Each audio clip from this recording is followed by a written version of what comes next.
welcome to this recording. Welcome to this podcast. How are you doing today? Wonderful. Glad to be here. Yes. I'm so happy that you're here. And now I know proper pronunciation of your name, Askew, right? Nic Askew. Yeah. Is that good? Yeah. That's difficult surname. It is, yeah. It can be pronounced kind of 3 ways, maybe 4 ways. Yeah. So for people who don't know Nic, we already recorded Instagram Live, and I'm happy to report it was greatly received and people loved it. And we're just going to continue in the same trajectory. And just quick introduction, usually I do this like, ta-da, introduction. I really, drum the trumpet that I introduce people in such an amazing way. But, I'll be a little bit calmer today with Nic. So he is a documentary filmmaker. He is a leadership development consultant. He is a coach. He is somebody who is deeply curious about human beingness. He is somebody that has, at one point in time, decided to use his camera to capture the essence of human presence. And this is what really drew me into conversation with Nic, because I love the essence of human presence. Sometimes when I teach my courses in coaching, we go deeper into the content. We all talk about the soul, about this essential part of ourselves, that unique part of us that makes us who we are, that aspect of ourselves that we know when we look into each other's eyes, when we look beyond our sight, into depth of our existence. And I love that Nic has managed to capture that so well in his acclaimed Soul Biographies Film Series. And we're going to reference all of this for you to see. And also, Nic has his own methods. He's teaching coaches how to become better coaches. He's teaching leaders how to become better leaders through his interview methodology as well. We're going to talk about that a little bit more. And then let's see what emerges, because I really want to follow Nic's flow and follow his way of unfolding conversation, which is educational in itself. So today is going to be something beautiful and special, and we invited Nic to help us kick off our fall season. And I'm really grateful for Nic to be here with us today. So welcome once again. Thank you. Yeah, I was listening to your description. It's always strange hearing a description. I know my work, what I do in the world with my camera is essentially, the experience is utterly beyond words. It's ineffable. And I've always had a trouble describing it, as have pretty much everyone else who's ever been in front of the camera. And I've probably had trouble describing myself as well. I suppose I work in lots of arenas. I suppose I'm an artist in a way. And I was trying to think how to describe it again. I should probably just give up on that one. Call myself an artist and be done. I wander the world, and I just somehow noticed how to see people, but not through the act of sight, but through the non-act of awareness, really. I was thinking this morning, actually, I got up and thought, I wonder what we'll talk about. And I was struck by this quote that I've heard referenced to Einstein. And it's been referenced in various ways, but I think it goes something along the lines of, we can't hope to solve our problems with the same thinking that created them in the first place. Yeah. And some people reference it as the same level of consciousness, but let's stick with thinking. What I noticed through having sat utterly still with thousands of people over the last couple of decades with the camera is that is a totally agreeable quotation. You hear it and you go, well, of course. But the impulse is then to think better. Well, let's be smarter about this. Let's study the nature of thought. Let's study the nature of the mind. But I'm not sure that's what he was alluding to, having a sense of what Einstein had actually stumbled upon. You see, thinking better, thinking smarter, controlling one's mind is still your mind. And a human mind is separate. It's your mind, it's my mind. That's where the human world has been constructed. It's a thing. It's an existence of the mind. Everything has been thought out, acted on, made. Where I think everything changes is not of the mind. It's almost like of a universal mind. And I think that's what he was probably alluding to. And right. There should have been a second part to that. And what I've noticed very starkly, I love looking at patterns, because there's this obvious, after a while, there was this very obvious pattern in making film. And when I say making film, I mean paying utter, undivided and so still attention to someone, where I would sit with someone and I had this rather unusual way of filming. In fact, it's entirely unusual because it's antithetical to everything. A normal documentary filmmaker would sit with someone and ask someone a question.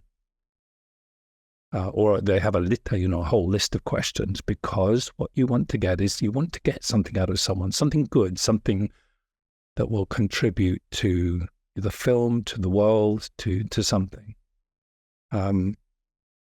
But when you ask someone a question, the origin point from where the answer comes from is here. It's the mind. That's the normal human encounter, is mind to mind. So that's our experience. But what I noticed really early on was that words come from one of two places. They come from someone to someone. So from my mind to your mind. You ask me a question, let's go down a track, let's see if we can work it out. And it's almost like ping pong. You ask me a question, I give you an answer, and vice versa. And when I looked at film edits, it was very obvious where that was the case. It's just a normal human encounter. But then there comes a point, and what I was good at was nothing. And what I mean by that is I wouldn't go into film someone with any questions whatsoever, because I wasn't looking for anything, which sounds strange, but there was just nothing. Everything came from a stillness. So it always starts, and right from the get-go. And that's what I would do. Occasionally in the early days, I'd get a bit nervous and ask a question, but then I could see in the edit, it went straight to the head. And what I got was the story of someone, almost the invented story of someone.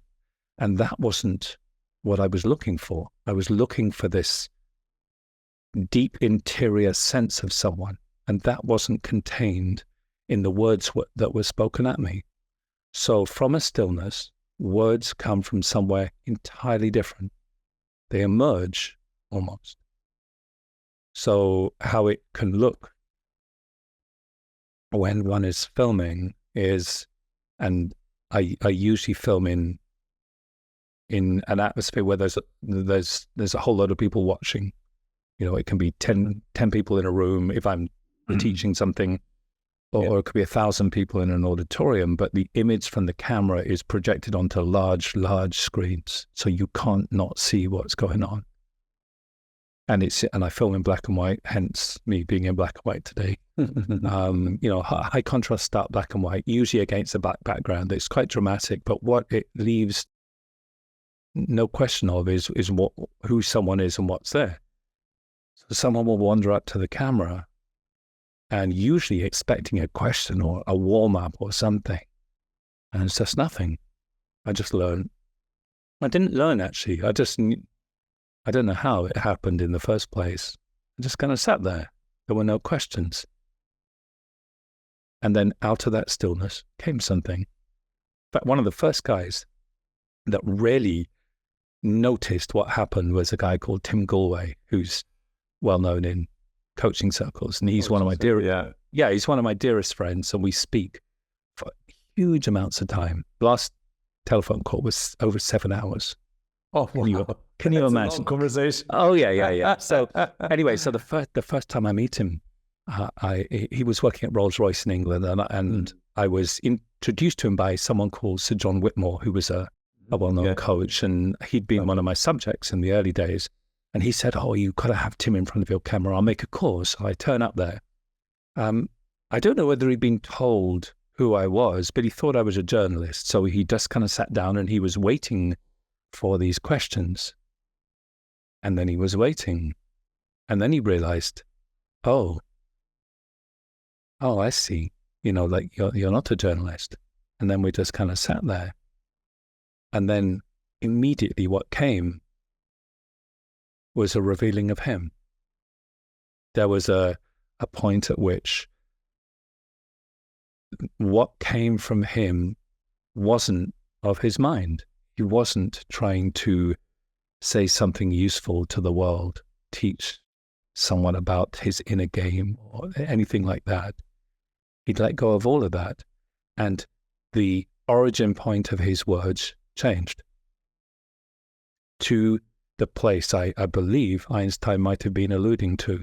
And he said, you can't change, you can't hope to solve the predicaments, the problems of humankind from the same level of thinking. And I think what he means and what I noticed was there is this larger universal mind that we're all part of without condition. And it's a very, very simple thing to see that in someone if you're still. And so over years and years and years of just seeing this evidence time and time again, it just came down to, well, it's really utterly simple that you could ever imagine. You just sit with someone, you start with nothing, by which I mean no act at all. And there's a subtlety in that. And then you just let it. You let the experience unfold. So what you experience of someone emerges and finds you, where we're actually used to being the one at the center, seeing. But when you sit and you believe that my job is, if I believe my job is to see you, what I end up doing is I see you through my mind and I see my conclusion of you. That's not deep. That's not interior. That's not the soul.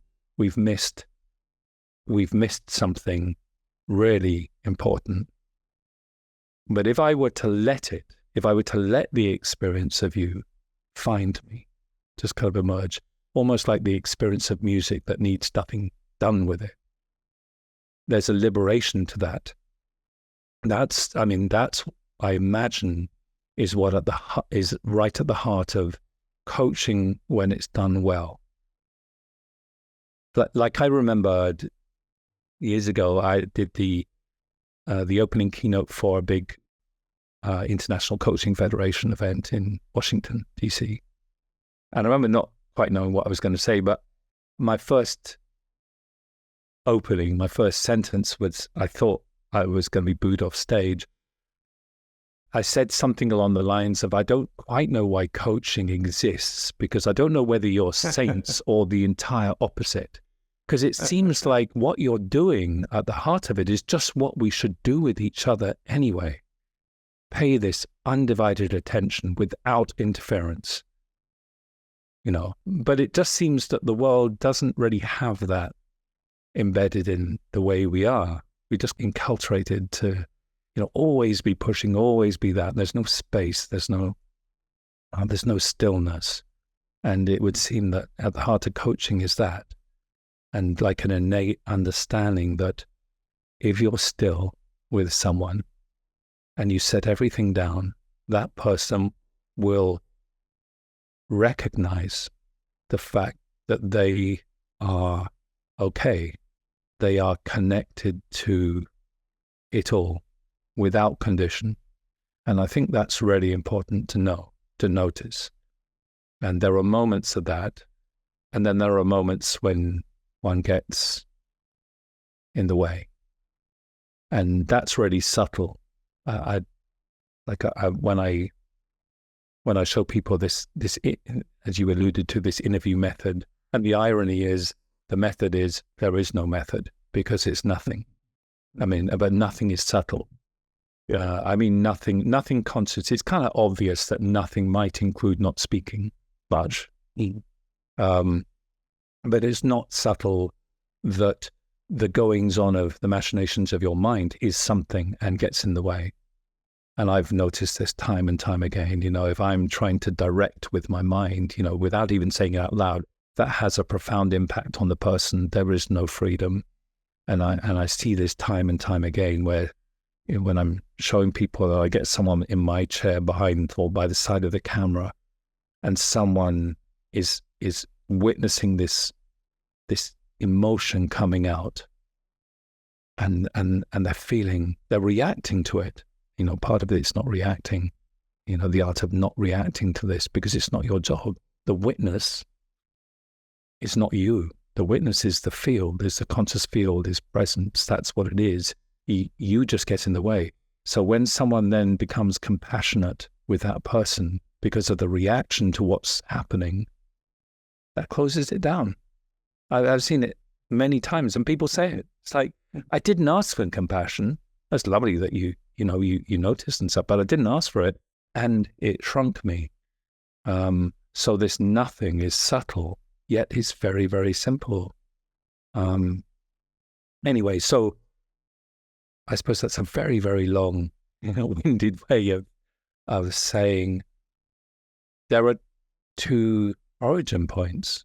And I think in other words, there's the mind, and then there's the not mind, which is probably a universal mind to which we're all connected.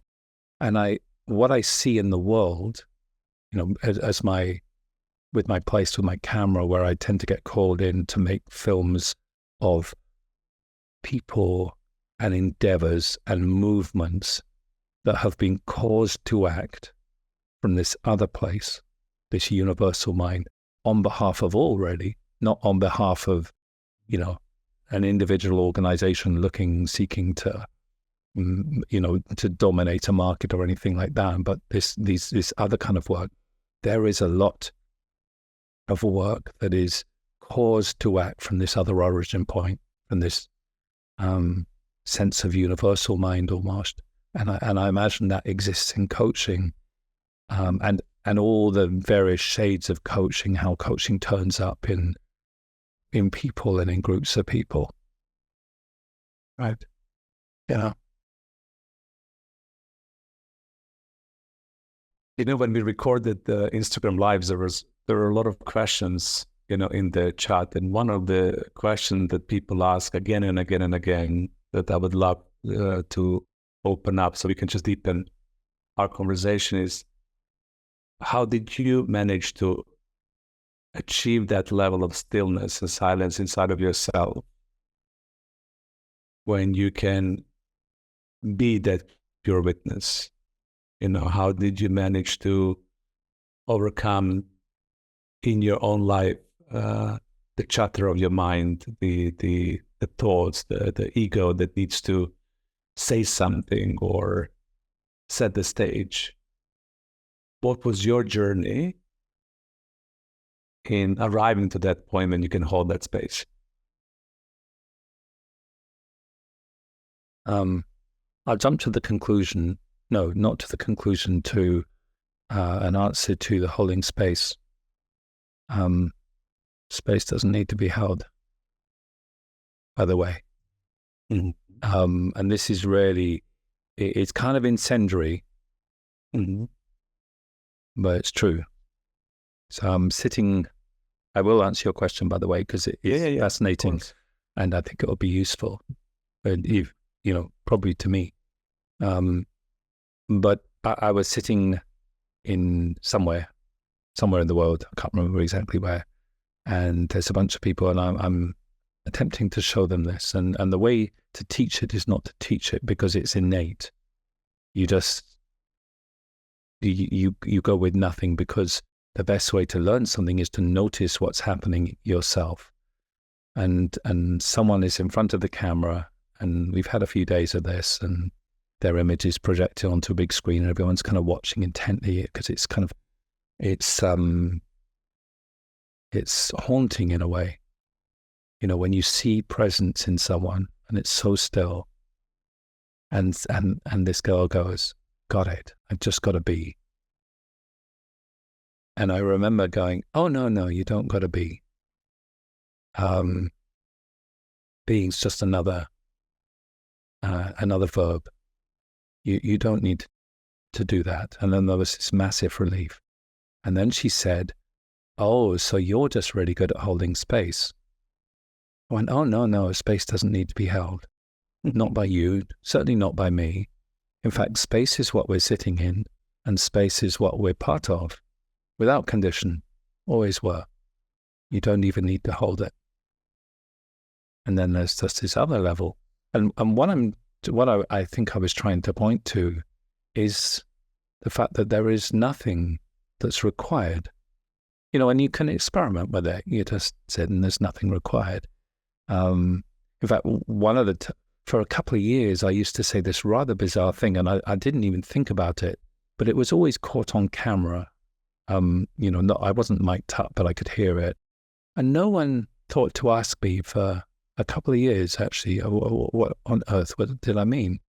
And what I found myself saying was, there's nothing to do and there's no one to do it. Right. And I'll just leave you to think about that. But if I go back to you asked the question, well, how can you be so still? I think, well, firstly, I think I came in with it. I always saw this, when I was young, I saw this. I didn't know that's what I was seeing. And it didn't seem to fit the world. I had no context, so I wasn't a part of anything that would give me any indication of any of this. Like I think many people, especially maybe even in the coaching profession, I think it's probably riddled with, dominated by people who saw something early on, couldn't make sense of it, went to work in what you call the real world, the world constructed by the mind, and realized, there's this call to something else. And then I realized what I was looking at. It's like, I couldn't make sense of it. And then I suppose I did many things. I started out as an explorer at a college. I canoed the Congo and the Amazon and crossed the Sahara and climbed mountains and stuff. Did that. I made life up as I went along, or it made me up, more to the point. Sitting there, nothing. Idea comes in about something wild. Oh, right, I got a sense of that. I'll do that. Don't know where it's come from, but it just arrived. That's how I picked up the camera, sitting utterly still in a hotel in London, doing nothing. And I mean nothing, just a stillness. One moment it was not there, and the next moment it was there, but it wasn't caused by anything physical. It just kind of emerged out of nothing, which I've come to understand is actually the creative sense of all of life. Out of nothing comes something. We just think we cause everything. How full of it is that?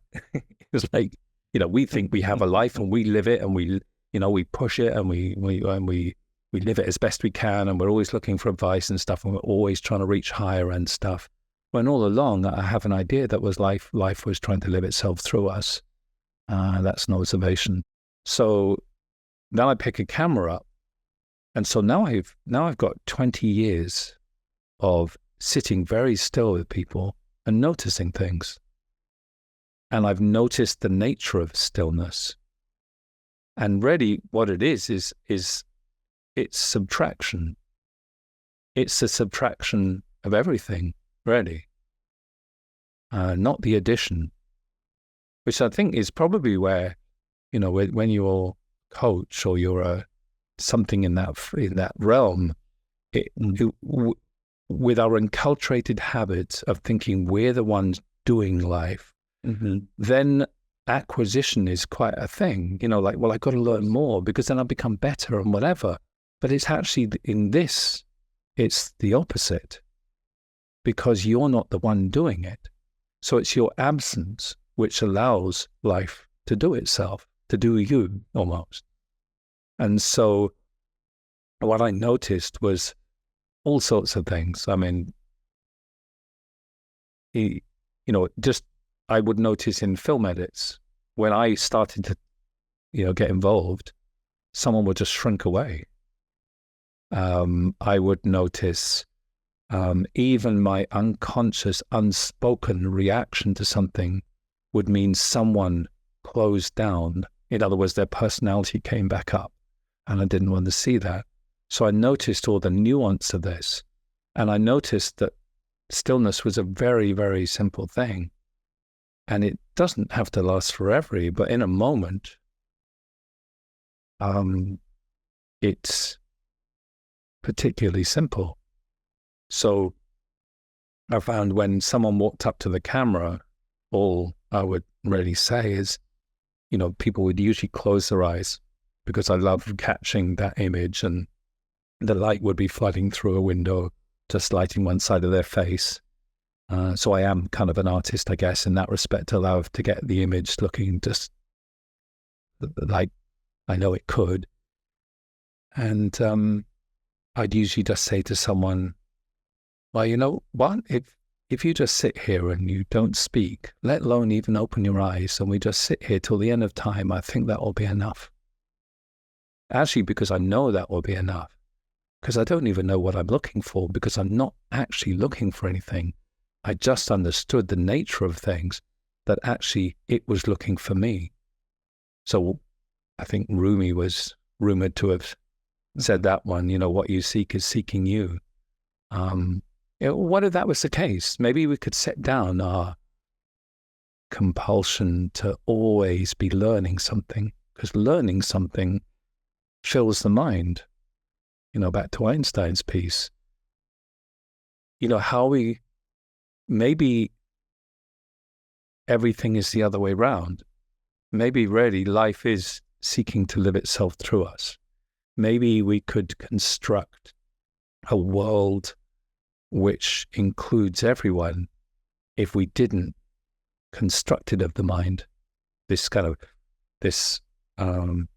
I'd say self-centered mind, this mind that is ourselves, looking out for ourselves or just the people around us. If this universal mind, in other words, this kind of intuitive intelligence took hold of us, so people were inspired from that place to affect all the systemic things in the world and cause us to act in particular ways, that would be an amazing thing. And I think that comes from stillness. And I think the stillness, it doesn't need anything. It's the absence of everything. So it doesn't even need meditation. I mean, I guess that can be helpful.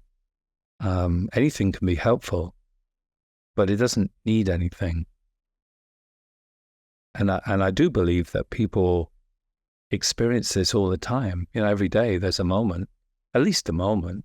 Doesn't matter how fraught you are or depressed you are or whatever. There must be a moment in a 24 hours where there's nothing. You're not trying to work something out. You're just kind of sat there in full attention to whatever's around you.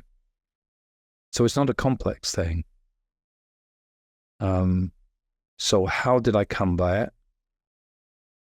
I always saw it. I never felt separate.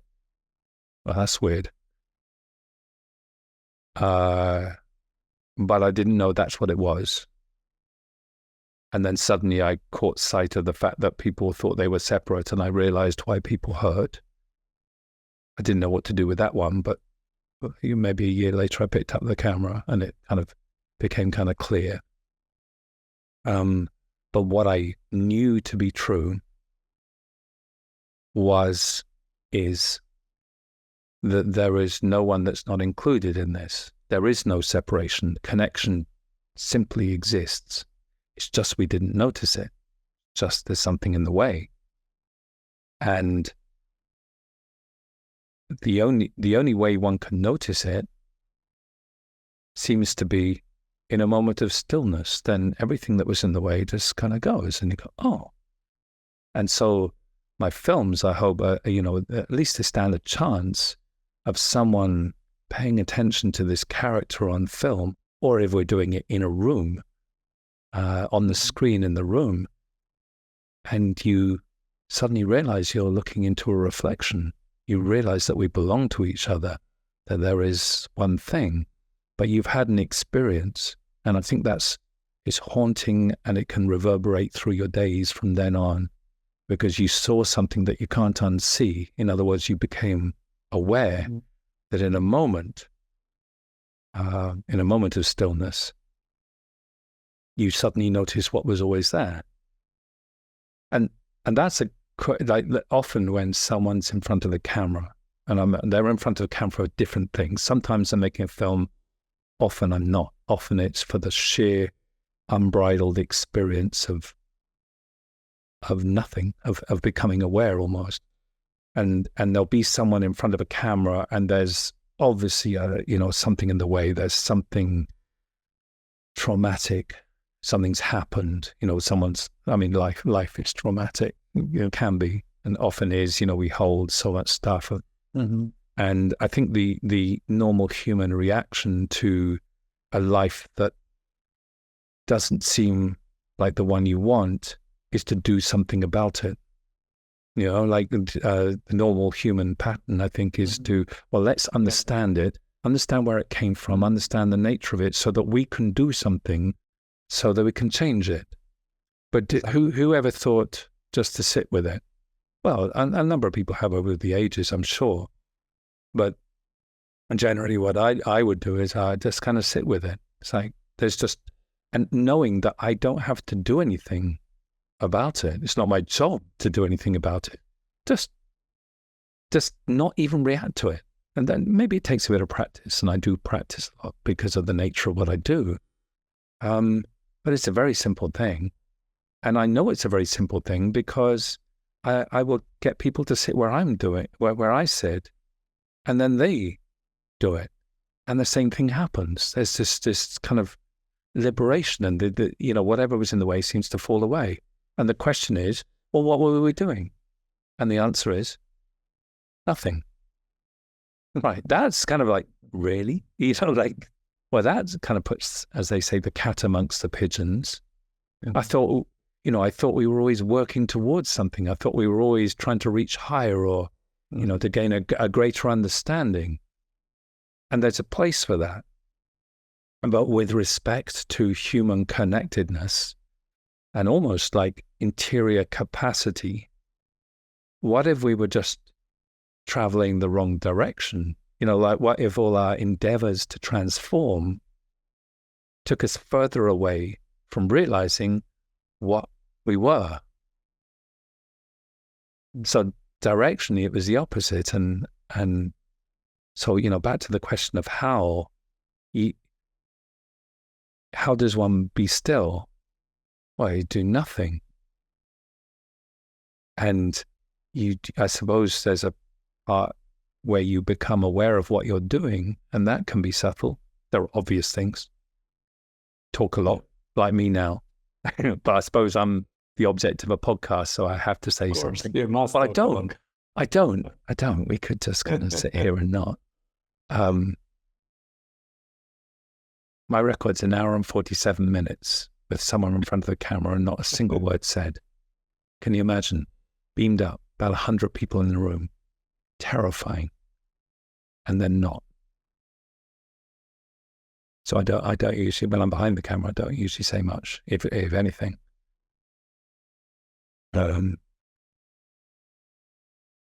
Suppose that's how you know.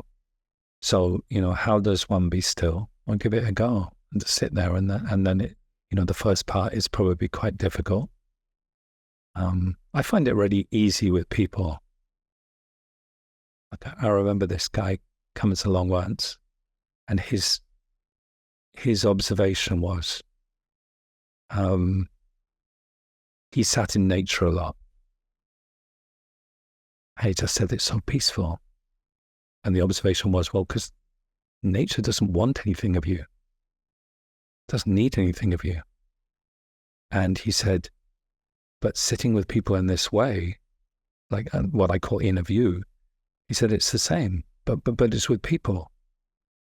And there's a big clue in there. If you don't want anything of this moment with someone, if you're not, and I suppose this is the big predicament of coaches, as I understand it. Mm-hmm. Yeah. Because you have an agreement with someone, and it's usually in the context of the physical world to move from here to there. There. Yeah. So how? But what really works what really works is to allow someone the freedom to go to a place where they realize they're all right and they have access to an awful lot more than they thought. And the way to that is nothing, is clear space.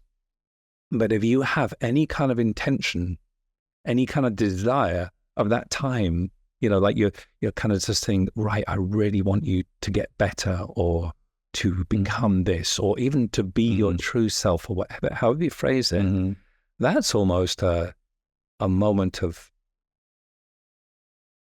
I was going to say violence, like a thought that argues with what is here. So nothing would seem to, for a moment anyway, nothing would seem to be a better approach. And so you could just experiment with it, I guess. You just sit and go, well, what if I'll just let the experience of you come to me? And maybe we sit here and in our, whatever it is, 30-minute, 55-minute session, whatever people do,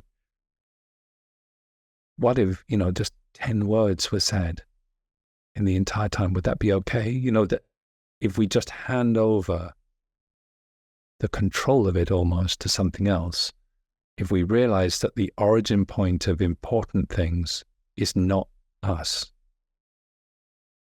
Bingo. That's, that bingo. That's, that's it. I mean, that's the leap of awareness that I think the world might deserve, is just that, is a realizing that the cause of life is life and not us. So what if we were to let life live us? What would you become aware? What could you not do? What would fill your bones?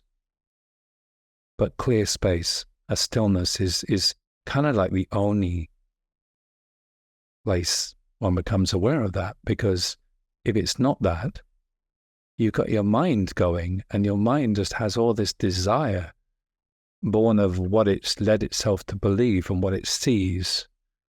I mean, that's how we're blind to people, by the way. I think I've come up with all sorts of observations, and I usually encode them into poetry because I don't want to point right to it. Because if I point to something, then people are looking at my finger and not what I'm pointing to. And I came up with this idea, this observation of the space between any two people. And I found myself, sometimes I'd be filming, but I'd be kind of going like this out of my chair. And I just thought that was kind of strange. And what I realized was I was trying to see someone over something. And I realized the space between us looked like it was clear, but it was full of the metaphysical, the things that you couldn't touch and you couldn't see and you might not even notice. But what they were really full of, ostensibly, was our opinions born of what we'd led ourselves to believe. So I'm sitting with a person, this, that, whatever. So immediately this act of seeing is through a lens of opinion, which is most probably wrong. And the needs that I bring to it and the needs that the other person bring to it. So in filmmaking, it's kind of obvious. As a filmmaker, could be going, I don't, but it's like, wow, I really want to get a good story out of this person so I can make a great film. And so I have this need for performance, this kind of performative experience. That puts an immense amount of pressure, and I'm blind to this person. And I can just see that. Like as a coach, I imagine you're seeing a better version of someone. That's it's imprisoning. And the other way around as well. The person in front of the camera, the person in front of the camera is probably thinking, God, I hope I better put my best self on, because this is going to be recorded and it might be seen forever. I better hold the right me up. And that's imprisoning. So I can't see you. Through the space between us is totally opaque. It's full of things that I didn't realize were there. But you become aware that they're there, and it's very easy to let them just sit down, just for a moment. You only need a moment, just in a still moment between two people. And it must happen all the time. And then you notice it can change everything, I think, because what you've done is you've had an experience which you can't necessarily explain, but you've had an experience where you've seen someone, you've realized that you belong to each other, to the same thing. You've had this experience of a unitive place, of the place that people talk about and sing about and write about. One, we're all one, which is an entirely frustrating idea, lovely idea, but frustrating if you don't experience it. But between any two people, you can experience it, and it's really simple. Start with nothing, no thing, no act on your part or my part, and let it. Let the experience of you find me, and the other way around. So there's no more complex than that. Add other things into it, and we're blind to each other. And we're blind to all the sense of what we could be doing. Like this. So maybe it's binary. Like God, it seems like a long time ago, I've lost sense of time. I couldn't remember a single word I said on that Instagram thing, by the way. That's the nature of it, like. Fantastic. Yeah. So but I think it's binary. I think my observation of words only come from one or two places. They're spoken by someone to someone. That's normal. Or it's as if that all falls away and the person is being spoken through. Words are just coming through them. They have no idea where the sentence is going to end, let alone what's on the far side of the full stop or the period. They have no idea. It's just coming through them. It's a stream of consciousness. The origin point is totally different. And then, of course, it's all of life, if you were to let it. So you might as well let it, or at least experiment with that. There's things that just, they're distant, but they are there. It's like, I know I've got to do that. It's not quite formed yet, but I know. And what it indicates to me, I think, is that we are not what we seem. That we're part of something that maybe we can't put our fingers on, but we're all part of it. And that causes someone to act in a very different way. And I think that's probably what the world deserves. What even the world is moving towards, because there are an awful lot of people who, whether they can explain it or not, are being caused to act in this way. Coaches often as well, the impulse to go into something, to sit still, pay attention to someone in service of something, has to be caused, not always perhaps, but has to be caused by something greater than ourselves. There's a lot of things that are caused by something greater than ourselves, something that is not only greater than ourselves, but we're a part of. Yeah. And we're going to leave the audience to feel into that, to sense that. Thank you, Nic. This 50 minutes for just 1 second. Is that what? Wow. Thank you. Yeah. God, I've talked a lot. Thank you so much. Yeah. No, but thank you so much for sharing that, or for being in your presence, in your stillness, in your capacity to give us this wonderful transmission. I'm truly grateful. Thank you so much for coming to this podcast. Yeah, my pleasure. Thank you. Well, thank you for the invite. Yeah. Exactly. And everybody else, thank you so much for tuning in. This is something special that I would listen again. I know that Nic put me in a completely different state. As I was listening to him, I was experiencing the layers and layers and layers of my inner self, which was absolutely beautiful experience for me as well. So I hope this transmission and this soul connection will enrich your life and would elevate your presence to the next level and beyond. And I'm so grateful and happy for everybody who is tuning in and listening to us on a weekly basis. Thank you so much, everybody, and we'll see each other soon.